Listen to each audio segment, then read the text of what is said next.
thanks everyone for coming to join us here. I did write some notes about the speakers, but I think it's better if they maybe introduce themselves. So I'll start on my left here with Maggie Chapman, MSP.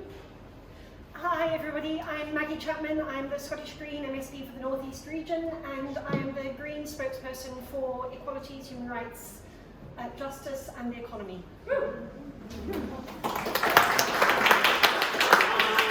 Next up also on my left is Joe FitzPatrick, MSP. Hi, I'm Joe FitzPatrick. I'm the MSP for Dundee City West. I'm also convener of the Equality, Human Rights and Civil Justice Committee, recently extended its title. My history in terms of campaigning for LGBT rights goes back to the NUS when I was a student. I was the last lesbian and gay official for NUS that was not appointed, so one of the things I did in that time was to make sure that we had an autonomous LGBT campaign, which obviously now is an LGBT campaign. That's my history, and that's about 30 or a while ago, and we've come on so far in terms of so many things. So I know Scott maybe will want to ask a bit more about the history and stuff. That's where I'm from. And on my right here is Mercedes Villalba. Did you get that right? Yeah, perfect. Hi everyone, yeah, I'm Mercedes. I'm a list MSP for the North East region for the Scottish Labour Party, and I'm also my party's spokesperson for environment and biodiversity. And last but certainly not least is Willie, Rennie, MSP. Hi, I've come from over the water. I'm Willie Rennie, the MSP for North East Fife. I was up until last summer the leader of the Scottish Liberal Democrats, and I am sure look much lighter and younger since I've given up the leadership role. But I'm looking forward to the discussion today.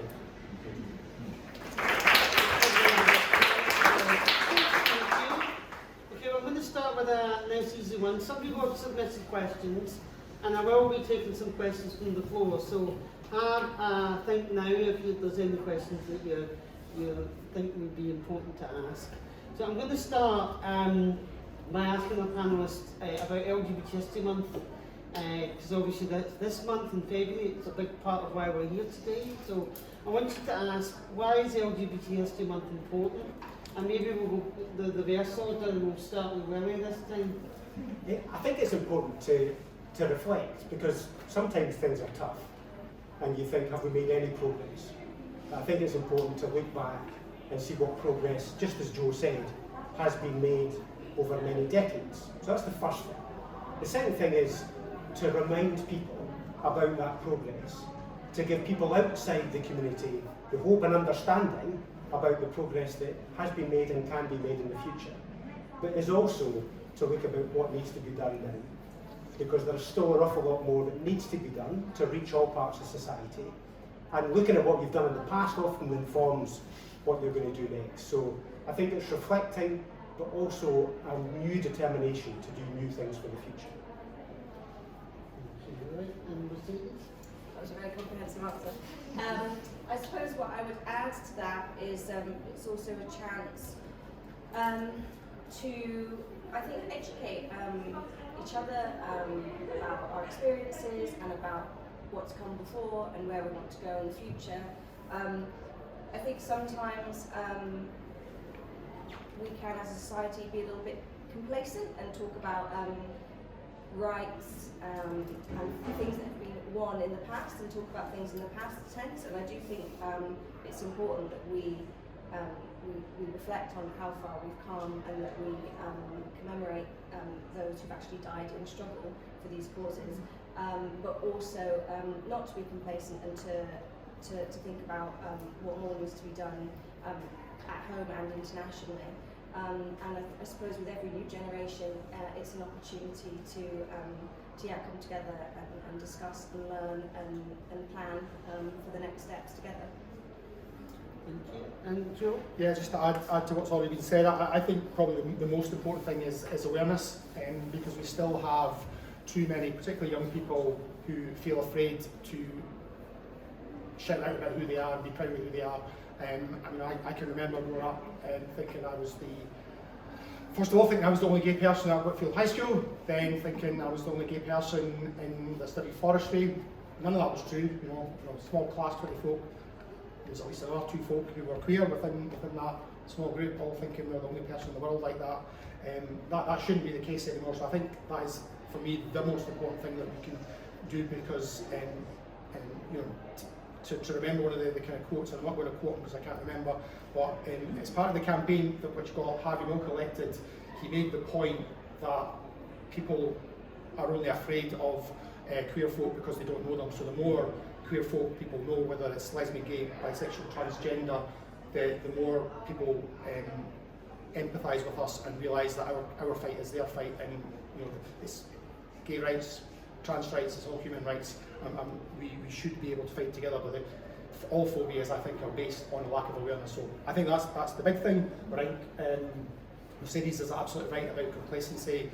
You know, a lot of the fights that we're having just now, that our trans colleagues are having with the queer community, are the same fights which we had as the lesbian gay section of that community over Section 28. The same arguments were being used. I go back even further, when at the time I was talking about an NUS, there was a big debate going on as to whether the bisexuals should be allowed to be part of the lesbian and gay community NUS, because there was a fear that that was then no longer a safe space because bisexual people potentially would be predatory. Exactly the same arguments that we've heard against all sections of the queer community. So that is why I think it is so important to take these opportunities to raise awareness and make sure that we stay united across the queer community.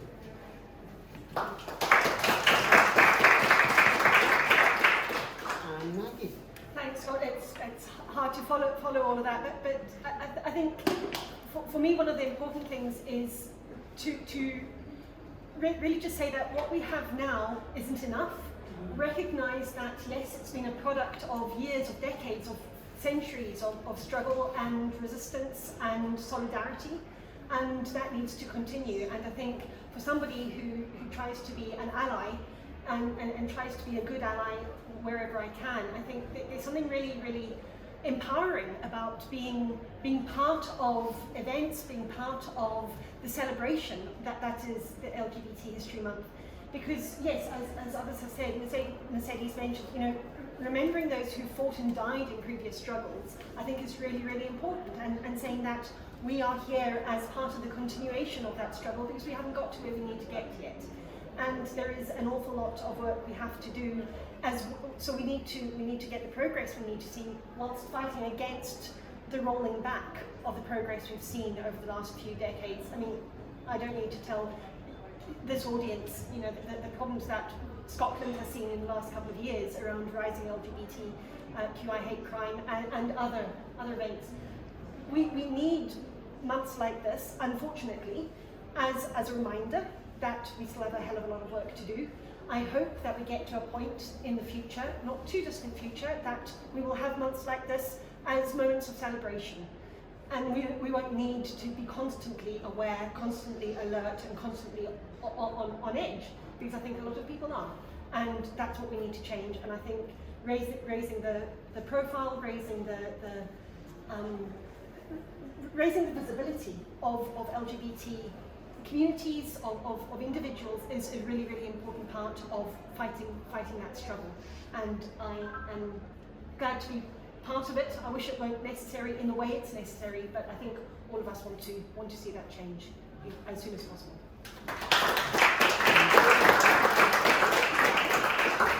Okay, as I said, we've had some questions submitted, and I will be coming out to the audience to get some more questions for later. But one of the questions that someone submitted is to ask about trans healthcare services. So the position at the moment is that people in this area in Dundee would have to travel to Glasgow to access the Sandifer clinic, and even then there's a large waiting list for access to that clinic. How do we make that system better? How do we better improve trans healthcare? And I'm going to start with Villalba this time, if that's okay. With me? How do we improve healthcare? Well, I think how we improve any service is by investment, and that means prioritising what we want to use public funds for. I think healthcare is fundamental. It's something that benefits everybody. I think the reason we have underfunded healthcare in general is obviously ideological choices from governments, but why trans healthcare hasn't been funded sufficiently, I think is around, it's related to a point that Joe made earlier on about awareness, and it's hard for something to be prioritised if it's not on, it's not in people's field of vision, right? So I think that's why it's important that we have these events and LGBT History Month, so that we're talking about these issues. We're providing, we're having a space where trans people are recognised and seen, and that I hope will mean that things like access to healthcare will improve. But obviously it's not, well, I don't want to kind of go off on a tangent, but it's not just healthcare, it's obviously also housing and education, and I think, I suppose the key thing is about making sure that we're aware of people's needs and that they're included in discussions, and that's why it's important that we have consultations and things so that people that are going to use these resources and that would benefit from them are having a say, and you're not going to provide something if you don't think a community exists. So it's really important that we recognise that where people are and what they need. Okay, Maggie? Thanks, Scott, and thank you for the question. I think a few things to say. I think as is obvious, funding for such services is a choice.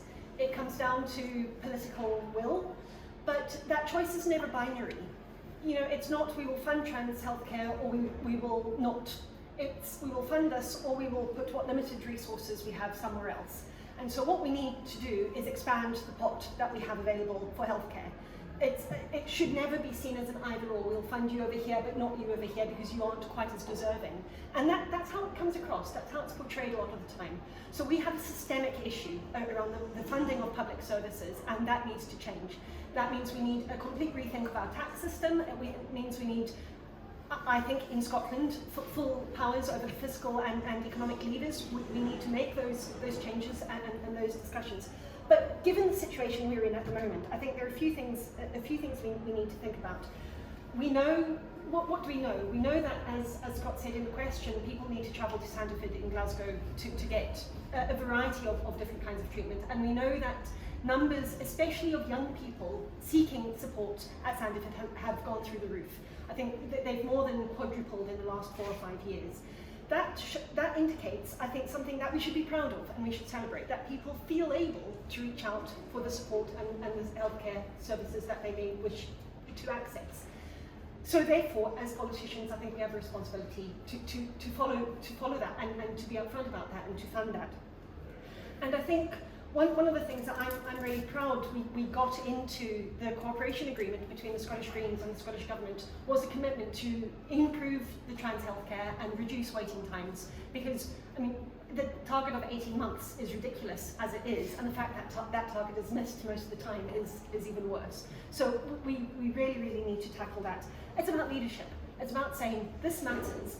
Let us get that service. Let us do what we can to ensure that we are funding our public services across the board as effectively as possible. Let's focus funding where it is needed most, and let's also look at alternatives. Why should it be that people from the North East need to travel to Glasgow? It doesn't have to be like that. We can look at distributed funding models, we can look at shared service funding models, and we need to be open to that. We're not going to change things overnight, but I think that there's a lot that we can do in the next 4.5 years of this parliamentary term, and I know that there's agreement on this table to get those changes made.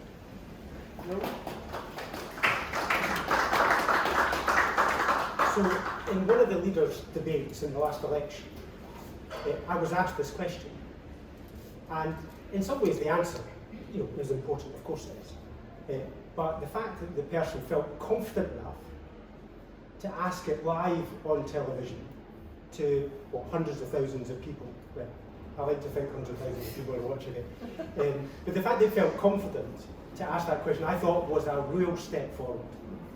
And if there was any NHS leaders of local boards listening, they might feel a little bit more confident if there was any hesitancy amongst them, that this is an area that they should be investing more in. So if there's any hesitancy, that should evaporate, because I think it is now accepted that there needs to be greater investment in these services.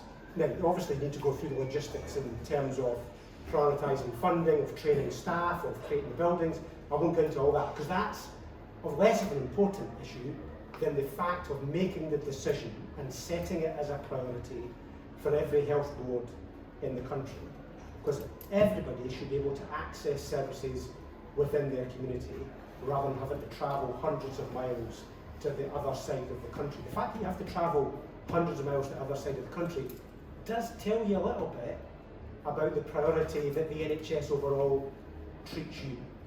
So therefore, the symbolism of having local services, I think, is incredibly important, giving confidence to the community. So I think, therefore, we need to publicise this. We need to highlight the dates. What is it, 20 people who were going on the list in 2017 are just getting seen now? I mean, imagine that when you're a teenager waiting for 4 years to get any kind of proper support or recognition or treatment. So it's a long time. It shouldn't be that long. It should have local services, and that's why I think we've all got a duty here to highlight this, to make sure that there's a greater priority within the NHS in every part of the country. Joe? So I think there's general agreement, and the government has committed to improving the trans healthcare within this parliament. So I think that's really good, and that is the most important thing that has to happen. The second part of the question, though, is around localism. And there's a question that needs to be worked on, and government's looking at this right now in terms of working out what the service should look like. When we're talking about specialist services, clearly the service needs to be more accessible and faster. We need to make sure that the specialists who are providing those services have the required skills and have the ability to maintain those skills. So that's about the number of people that come through. So it may be that there are enough folk who require the support of a Sandiford-like service to have more than one, but I don't think it's ever going to be the best outcome for folk to have one in every health board necessarily, because I think it would be a real risk if you were having people who were doing some very specialist work who weren't able to maintain those skills. It's not just a case of doing an exam, you need to do the skills. That's for some parts of the work. There's other parts of what Sandiford does that absolutely should be able to happen much more close to home and much faster, because there's the very specialised part of what Sandiford does, but the initial consultation, for instance, that's not of that scale. So I think we need to look at this on both parts of there, but the good thing is that we're now in a position where I think generally across the Parliament we're all agreed that we've not done enough in terms of trans healthcare, and the waiting times are just ridiculous. So that's a good thing. That with that commitment's there, government's made the commitment, and the Greens have kind of helped make sure it's prioritised within the agreement. So I think that's we're in a good place to see progress there. What was that? Come back. I think that's fair, Joe. I think that's right. I think every health board should be going through the process of developing their own strategy for their own community. And if the conclusion is that it's best because it is so specialist, that you have more concentrated centres, I think that's fair. Mm-hmm. But I don't think health boards should pass it off to some other body. I think every health board should be developing their own strategy for their own people. And it might be that there are local clinics that are accessible for local people, so you don't always have to travel into Glasgow, even though it is a specialist, centralised service for the most specialised part. So I think I accept that, but we can't just make it a central thing. Every health board needs to have a responsibility to developing what's right, and it might be multiple levels for each of the areas. So I think I accept that, but we just need to make sure everybody owns it and doesn't just pass it on. Okay. Does anybody have any sort of follow-up questions or thoughts about that specific area, about trans healthcare? And, yeah. Yeah, I think with kind of access to trans healthcare, there is of course the physical part of healthcare, but I know from personal experience the kind of mental health for trans people, as well as the LGBTQ plus community in general, quite often when it comes down to issues of things like dysphoria, even proper pronoun use from GPs and stuff, it is not taken seriously. So is there any sort of strategy to ensure that actually, as well as the kind of physical healthcare that's needing to be provided for trans folks, that actually there is also a similar focus on the kind of quite specific mental health care that some trans people might feel is, for me personally, I feel like that would have, that's of slightly more importance for some of us, not for others, but for some of us it is.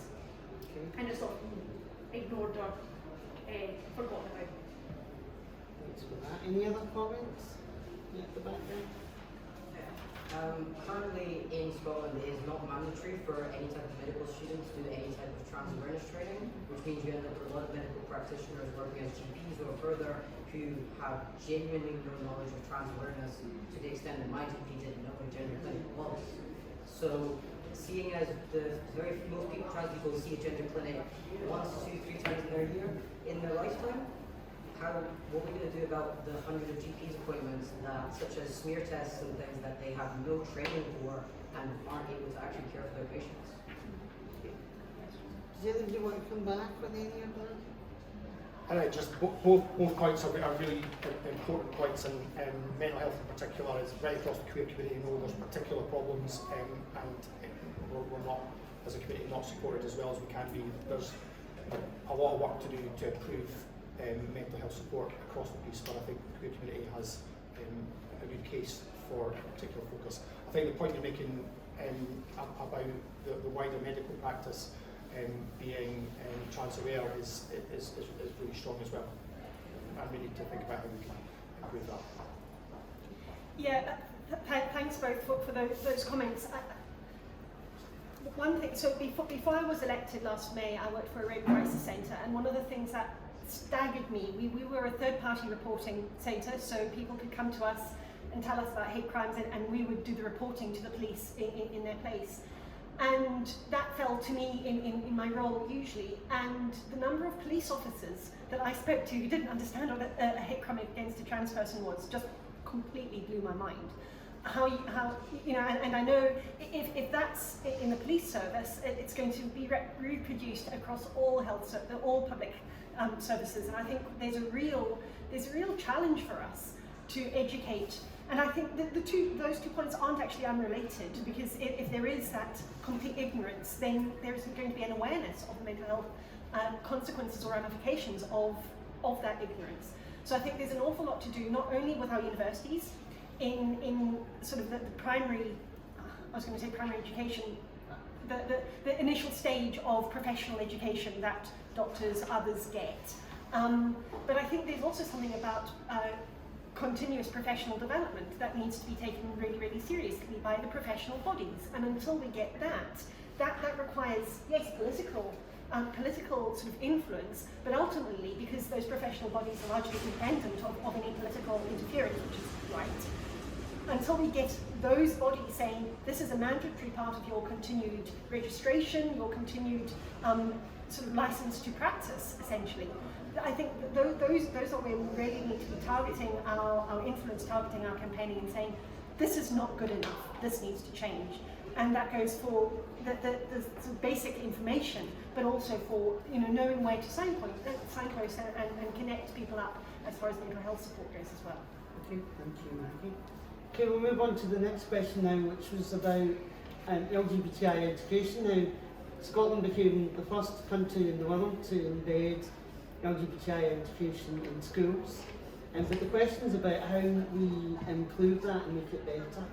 So I'll start with you this time, Joe. How do we improve LGBT education in schools? Well, the success of the Thai campaign in making sure that this was on the agenda, I can't underestimate the work that campaign did. There's been a number of campaigns who've been so great, but Josh and Jordan basically took this campaign and it was effectively a love fest across MSPs of all parties until finally there was universal support that this was the right thing to do. We had to do it, and I just can't from my personal experience, what it would be like to know when I was growing up that I wasn't, I think that Julian Clary was maybe the only person that I knew was gay in the world. It's just ridiculous that anyone should grow up like that, and to know that there's still young folk out there that don't have the confidence to be proud of who they are. I was recently speaking to a young trans person, just a person in the church, telling me about the experience that they were still experiencing at school. So we've not got it right, but we're definitely on the right path, and the progress we've made, I think, gets us to a much better place. We can see by the number of young folk who are open about their gender identity or sexuality. It's so many more than 30, 40 years ago. So we're making progress, but we're absolutely not there yet. Folks still don't get, they still get taught biology from a heteronormal standpoint. So there's a lot to do, but we're on the right path, and I think there's a real determination from government, but also from the teachers' unions to do better. Mercedes? Yeah, it's great that campaign was such a huge success. In terms of improving it further, I think we know that children are naturally inclusive, right? You're not born with prejudice, it's something that you learn through society. So I think it's good that we've got changes to the curriculum being made, but we also need to find ways to change the views of adults, I suppose, people that have already gone through a different curriculum. So I think it's really important that it becomes normalised in society, and I think a good way for that to be done is through entertainment and stories. And I think the BBC's done quite a good job of that in recent years, and I think we've seen a lot of children's books being developed, and obviously you get grandparents, parents, guardians, carers that are reading these stories, and so it kind of changes how they think as well, and adverts on TV. So I think it's huge that we're getting these curriculum changes, but I suppose it's also on all of us to be thinking about our language and being inclusive in the way we speak about experiences and life, so that it includes like a wide array of experiences that people have, so we're not just talking in a kind of heteronormative binary all the time. And I think that through people that have sort of platforms, people in positions of sort of authority, so like politicians, and also people who are just respected in their communities, sports personalities, all of this. So getting people to speak out, to just normalise it, I think is a huge help as well. Okay, thank you. Willie? Yeah, I think the Thai campaign was brilliant. I think they were persistent, but they did produce a bloody awful tie. Alex Cole-Hamilton forced me to wear. Yeah, they were awful. We got told off by the presiding officer once for wearing them in the chamber because he thought they were just a bit too loud. But it was a brilliant campaign, and there was a bit of resistance at first to the initiative, but all tribute to them. They really persisted for a long period of time and were at us in a cheerful way, as Joe described, very colourful and upbeat, and won the day at the end. And I think it's important because I think we've seen with the whole kind of anti-woke stuff, as they like to describe it, and the initiative from the Conservative government this week, you can't take any of this stuff for granted. You've got to really work hard, constantly, a gentle, positive, upbeat campaign to make sure that everybody feels comfortable doing this, that nobody feels hesitant, that people are just open and honest about this. And I think that's why it's really important, these campaigns, that they happen. So I think speaking up giving teachers the confidence that they can do this.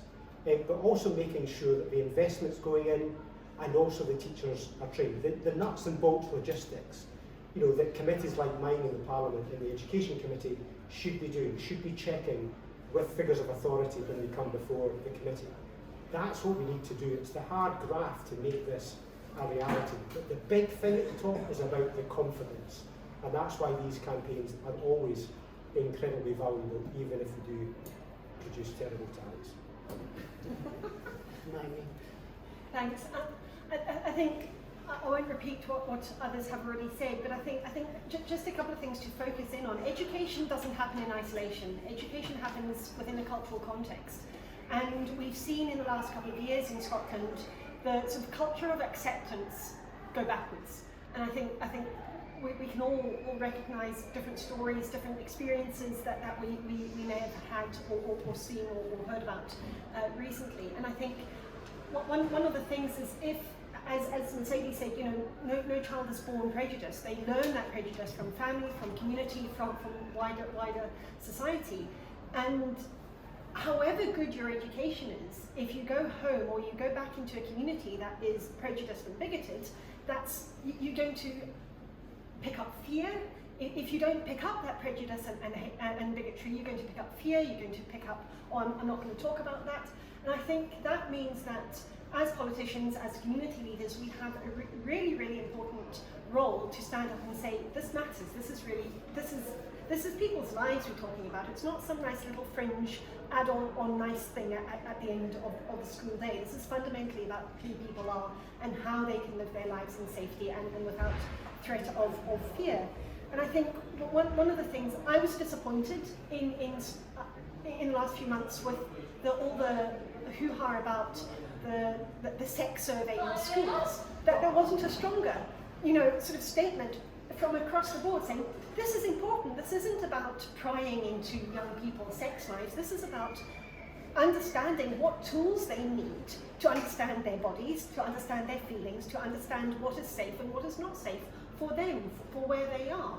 It shouldn't be up to anybody else to make those decisions for those individuals. And I think the fact that so many local authorities withdrew that survey from school is a pretty damning indictment on Scottish society.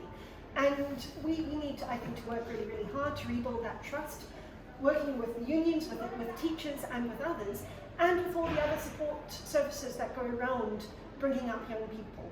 You know, it may sound trite, but you know, it takes a community to raise a child. I think it's really, really important. Having education, LGBTQI inclusive education in schools is not enough. It's really, really important, but on its own it is not enough. And we need to be getting all the other things around it right, and I don't think we're there yet. Okay, and any comments from the floor? Yeah? Thank you. Just to feedback what's starting to happen in my head as you speak. When we talked about, Joe, the idea that, you know, the 18-month wait and how long a time that is in a young person's life, and how that can be the 2 years that are, in terms of mental health, make or break. Yeah. How important that is, and the idea, and made me think about children coming through. You start to talk about children coming through school and the awareness, and how I start to ask myself, how do we maintain the positive narrative, the awareness of how recent and how fragile acceptance is, and how easy it is to go backwards, and several people have talked about that. I realised about just within the last few months how little I knew of what went before my time when I was in my late teens, early 20s. Things like family planning clinics, which I really knew. And I, quite as a matter of fact, went and used them, and I didn't realise, had I been born 2 years earlier, I wouldn't have had access to that. You know, it changes like that, and it can go back like that. And the temptation is to do a very serious teaching thing, but actually, it seems to me you mentioned that it's a cultural thing, is if there's one major advantage this community has, is the ability to celebrate. And I think, hold on to that tightly. As things improve, That's the danger moment. So celebrate, speak, maintain that narrative, that awareness of how fragile it all is, because we see it going backwards. So that's what you mean. Thank you for that. Any other comments from the floor about this LGBTI education topic? No, we're all good. Okay, so we're going to move on to general questions from the floor. So if you've got a question you've been thinking about, now's your time. There's a hand up at the back there. Hi, sorry, again. So a few weeks ago, a report from the Equality and Human Rights Commission was leaked, apparently discussing what their recommendations are for accessing single-sex spaces. And apparently what the leaked document was suggesting is that for a trans person to access a single-sex space, they would require a gender recognition certificate. Seeing as less than 1% of trans people actually have these, and they're really difficult to get, what are you guys' responses to this, and would you support it if it was brought into Parliament? Okay, so just a bit of an explainer there. So about 1% of the trans population has a gender recognition certificate, and the current EHRC guidance, the Equality Human Rights Commission, says that you don't need a GRC to access a single-sex space, but there were rumours that that might be changed. The EHRC have denied that rumour. They put out a statement saying that that's not true, but it has created some fear and alarm in the trans community. So I guess the questioner wants a wee bit of a response to that. So maybe if we start over this side this time, Joe or Maggie. Joe? Okay, yeah. So it's a big question and one that's pretty topical. I think first of all, the fact that only 1% of trans people have a gender recognition certificate is, I think, testament to the fact that the process is too difficult. Now, we know that not everyone will want to go through that process who's trans, and that's fine. But those who do want to, it should be much easier, which is why it's so important that the Scottish Parliament will, in the coming weeks, have a bill to improve that process. So I think it's a really important commitment in the programme for government and the SNP Green Agreement to make sure that happens with pace. So that's good.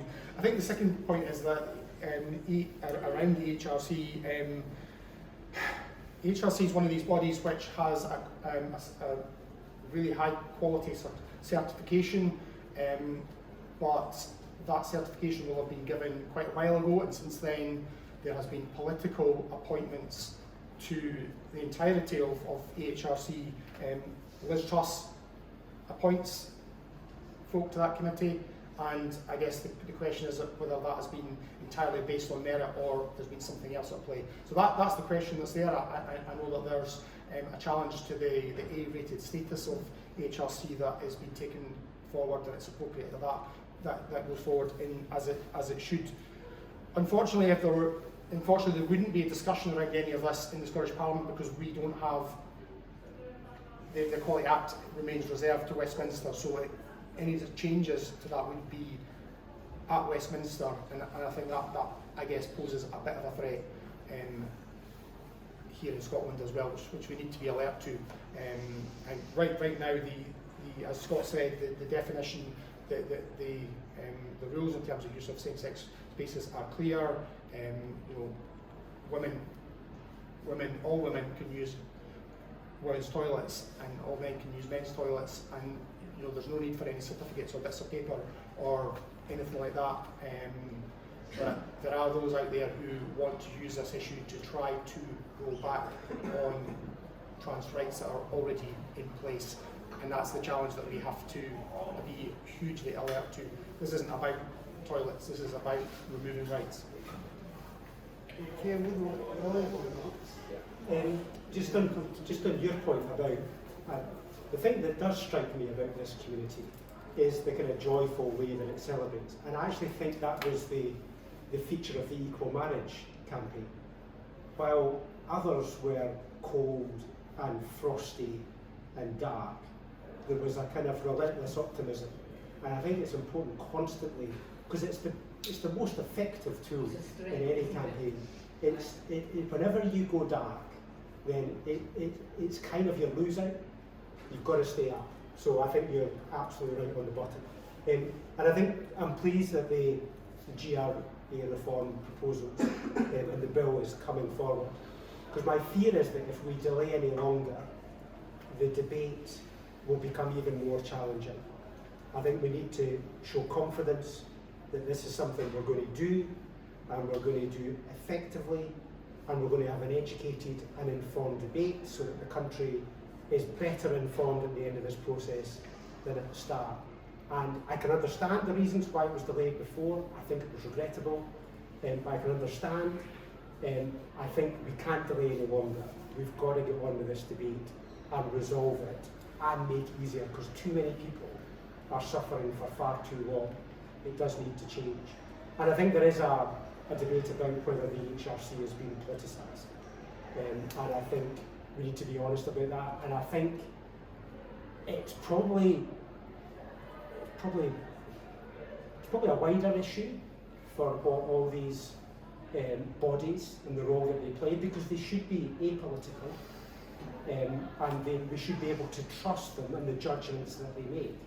And the fact there's a question over this, I think, undermines many of these commissions. So I hope this gets resolved and resolved quickly, so that we can move forward. But the most important thing is within our gift to resolve is the GRA, and we need to do it. We need to do it swiftly but effectively, and make sure the country is informed at the end of this process. Thank you, Maggie. Thanks, Scott, and thanks for the question. A couple of things spring to mind. Some of you may have seen, I kind of lost the plot on social media when various bits of the EHRC stuff came out a few weeks ago, and maybe made Joe's life a bit harder, because we're both on the Equalities, Human Rights and Civil Justice Committee. But I think both Joe and Willie have said GRA reform needs to happen quickly, and we cannot have any further delay to that, because it is being used as a tool to roll back on trans rights, and actually to say to trans people that they have no right to exist. And when people say, oh well, why can't we debate this, why can't we discuss this calmly, and I'm not going to debate the right of somebody to exist. That's not a debate in my book. That's discrimination, and I don't think there's any place for that. Something, I don't know if any of you saw, but I think on Thursday this week, the BBC published polling data on people's views of trans identities, of LGBT rights, and so on. There has been no advance for the gender critical view, despite the fact that the mainstream media has thrown pretty much everything they've got at it. They've platformed gender critical people, they've platformed bigots, they've platformed a whole range of people who are espousing complete nonsense about trans rights overshadowing women's rights and that kind of thing. Interestingly, when you say, well, as a woman, I don't feel my rights being impinged, oh, well, I've just been captured by the trans brigade. I mean, how insulting can you get to me and the trans brigade? Insults all round. And I think it's really, really important that we say, actually, let's talk about what's been happening for the last 14 years. Women's refuges, women's rape crisis centres have been trans-inclusive for 14 years. Nobody batted an eyelid. Nobody was talking about this until about 2 or 3 years ago. Why? Because 2 or 3 people took it upon themselves to take up this quest, or what it is. I don't get it. I don't see why. But refuges, rape crisis centres, and others places where you think single-sex spaces might actually, there's some intellectual rationale there. They've been functioning fine. And I think let's learn from where people who are dealing with a whole range of issues, let's learn from how they are making it work, because they are making it work. And I think to conflate this or to reduce this into women's sports, toilets, or all of that kind of thing, fundamentally damages the right of trans people to exist. And I think that's what we need to hold on to. And I think as it stands, it is currently illegal to ask if somebody has a GRC, and I think if there is any move to change that at Westminster, we need to be very, very clear that we see that as political influence, as Joe has mentioned, of the EHRC, and we need to challenge it with absolutely everything we've got. Because you shouldn't have to show a piece of paper to use a loo. That, to me, that's just...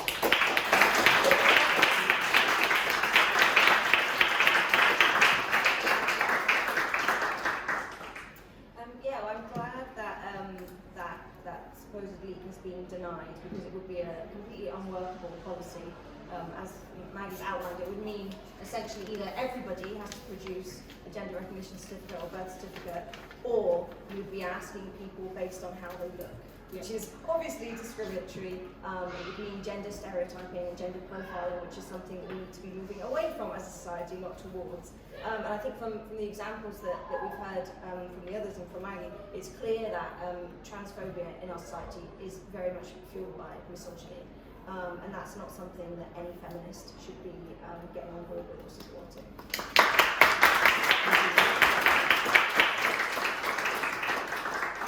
Okay, we've got 15 minutes left, so I'm going to ask speakers to maybe restrict their answers a little bit so that we can, get through. No chance. Some of the questions. Got a question at the front. Hey, so I have a question about HIV prevention. So currently it costs the NHS £12,000 a year to deliver antiretroviral treatment to HIV positive people to make them undetectable and unable to transmit the disease. Currently, for £6,000 a year, the NHS can offer people a course of pre-exposure prophylaxis, which is for non-HIV positive people, which is essentially, it works a bit like birth control. You take it once daily, or you can take it whenever you feel like you will be in a high-risk situation, and it can stop you from contracting the disease. I personally started it a few months back. However, I found the process to be extremely discriminatory and extremely hard to access, particularly for something that could save lives and potentially stop long-term suffering. So essentially, currently to get it in Scotland, you either have to be a sex worker, or you need to be usually assigned male at birth, attracted to other men, and having multiple high-risk encounters within the last 6 months. As a preventative treatment, this is just unsustainable, particularly for folks like myself who, I mean, I wouldn't want to admit this publicly, but I had to pretty much say to the GP, who I did not know, I was a victim of abuse, I didn't trust people, and I don't think that without this treatment I could actually date people. And, you know, as I can see from all the your faces, that isn't exactly an optimal way of delivering treatment, particularly for stopping a deadly disease. So I guess my question is, fundamentally, if it's a cheaper treatment and socially it has benefits, why aren't NHS Scotland changing their policies to be more supportive, similar to those down south, where you can basically walk into a sexual health clinic and say, hi, I'd like treatment for this, so I don't get HIV, can you give me a prescription? And within a few days you can get a prescription and walk into any into any pharmacy and pick this up. Okay, thanks for that. And I'll put that to the panel. I'll start with Willie. I don't know, but I mean, I'm sure we would be prepared to take this up with the NHS and ask why. If you were able to give us your details later on, and I'm sure if you have to live in North East Fife, I'm sure I'd be quite happy to take it up with others. And I sure you started do. maybe a few years ago, I just think we should go. Ah, right, okay. Well, let's have a word. Let's have a word afterwards then. Yeah. Do any other panellists want to come in on that? Yeah. So, I mean, I guess the whole story of PrEP is one which actually NHS Scotland is really proud of, because so Scotland was the first country in the UK and well before anywhere else to be able to prescribe PrEP on the NHS. I think we still prescribe more PrEP and probably actually more easily. So there may be some circumstances where it's easier and we need to look at that. Mostly a London thing. Yeah. Okay. So there might be a specific case, but we should look at best examples everywhere. You know, like let's be honest. Scotland has now a target to eliminate HIV. So it's kind of the first country in the world to say that we were determined to get a target to eliminate both Hep C and then HIV. So if we're going to do that, we need to do more. And that, you know, that's not an easy target to get to elimination. It doesn't mean it's completely gone, but it means it's not being spread in an uncontrolled way. So we're not there yet, but yeah. Okay, so I think if there's good examples from how things have been happening in London, then we should definitely push to see whether that can be rolled out in Scotland. Thank you for that. Any other questions? No? Is there any here? I'm very glad that it's been with you to agree that I'm very glad that you seem to agree on the strength of this celebration needed. and the visibility needed, and how we probably agree that this is the year, if, it's going to be needed as well. So it's not a question, it's a request. Dundee Pride can go ahead this year, and we haven't had one in 2 years. So this is a tricky question because a very small commitment, financial commitment across the table will make it happen, and there's no doubt that the social return on investment and the impact is going to be great. So I'll just leave it here.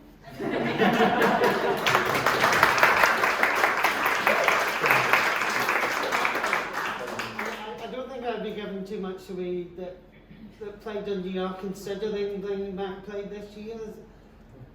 Yeah, we're trying to, but we need money to afford that, of course. Yes, again. So I guess that's about. So I guess maybe I should turn this into a wider funding question about funding LGBTI issues and equality. The Scottish Government do have a human rights fund which funds quite a lot of the large LGBT organisations, but it doesn't fund any local work, it doesn't fund Prides, and Prides are usually funded by the lottery. I think they're the biggest funder of Pride. In 2019 we had 26 Pride in Scotland, and then a year later we had none because of COVID. So it's kind of background there. Is there anything there about the panelists want to say about how we fund the LGBT equality? Yeah, well, I'm sure we're all happy to give donations to things, but this sort of thing shouldn't be dependent on individual politicians being amenable to particular campaigns or issues. It's something fundamental that there should be guaranteed funding for. It's good that there's central pots, but I think local authorities would probably also want to have a role in that. But of course, it's increasingly hard for local authorities to fund things because their budgets are cut every year. We've just recently had another budget go through from central government, which included cuts to local government. And what funding they do get in local government is often ring-fenced for particular policies that central government want them to implement. And it's not to say that those policies are not worthy, but it does restrict what local government can do of their own volition. So I think that's something that needs to be addressed. And I also think we need our local authorities to be a bit more creative in how they can create local wealth through, they do have some borrowing powers and they can invest, and we see in some councils like in North Ayrshire, they've chosen to invest in creating their own solar farm.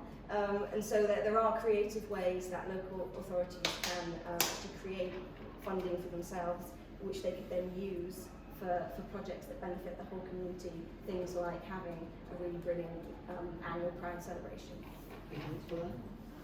Yeah, I'm quite happy to help to lobby local government and central government and any funds to try and make this happen. So if you need any practical help on that front, which is, to be honest, what I think you need, because we just want to make it happen.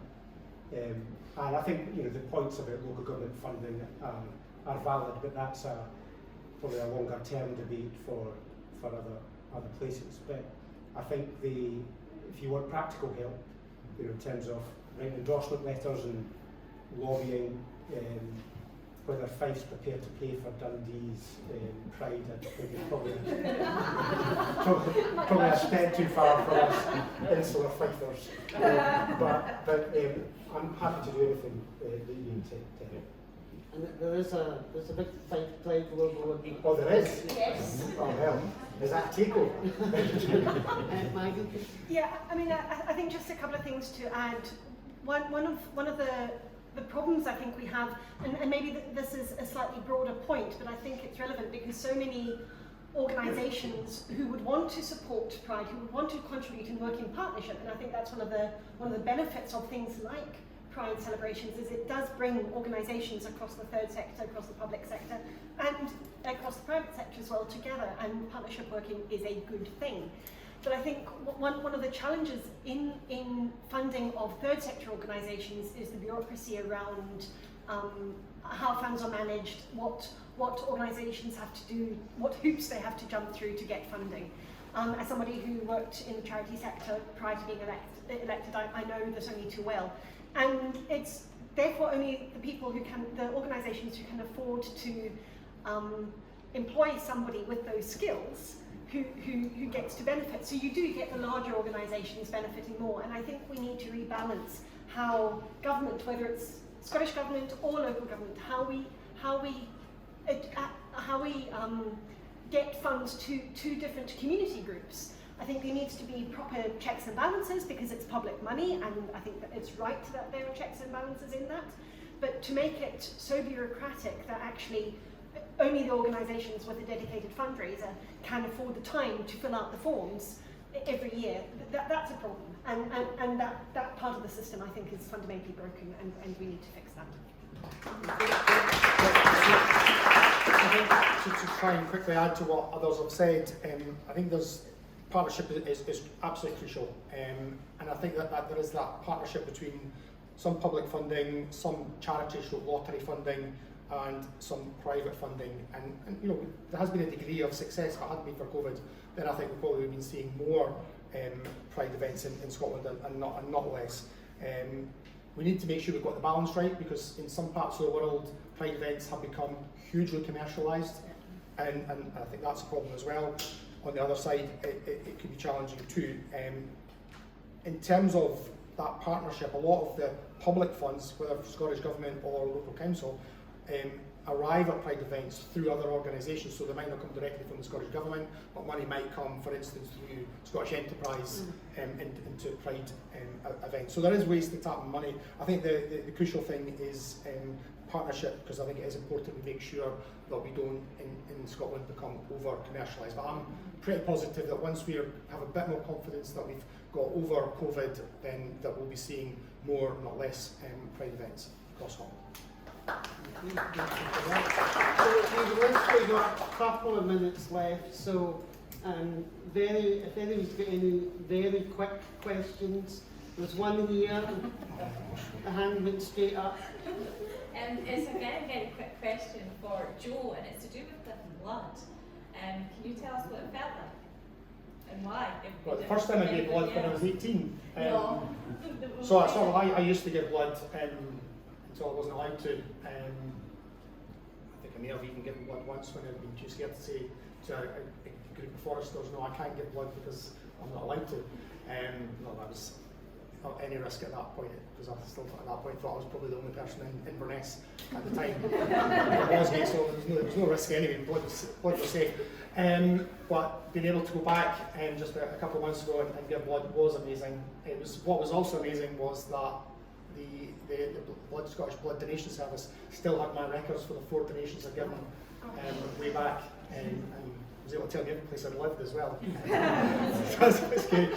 So there was paper records, but yeah, absolutely amazing. It was a ridiculous rule, not based on science, based on discrimination. I mean, if you group folk together in a particular way, you can get whatever result you want on the stats, and that's what happened. So it was really good. Very good.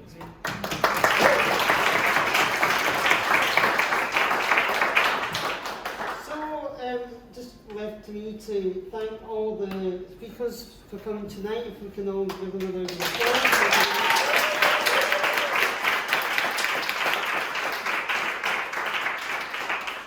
So I work at the LGBT Equality charity, the Equality Network. This is a huge year, especially for trans equality, as we look to update the GRA, but also as proposals come forward to ban conversion therapy, to bring back Prides to Scotland, and there's already, I've got 16 dates in my diary for people coming back, so those are going to be huge events. Please do look at what's happening with the LGBT charities, get information on the bills coming forward, how you can support them. People are going to really need to mobilise, to contact their MSPs, to tell them why it's important that LGBT equality is progressed in this year at Parliament, and hopefully we can get back on track. Thank you very much.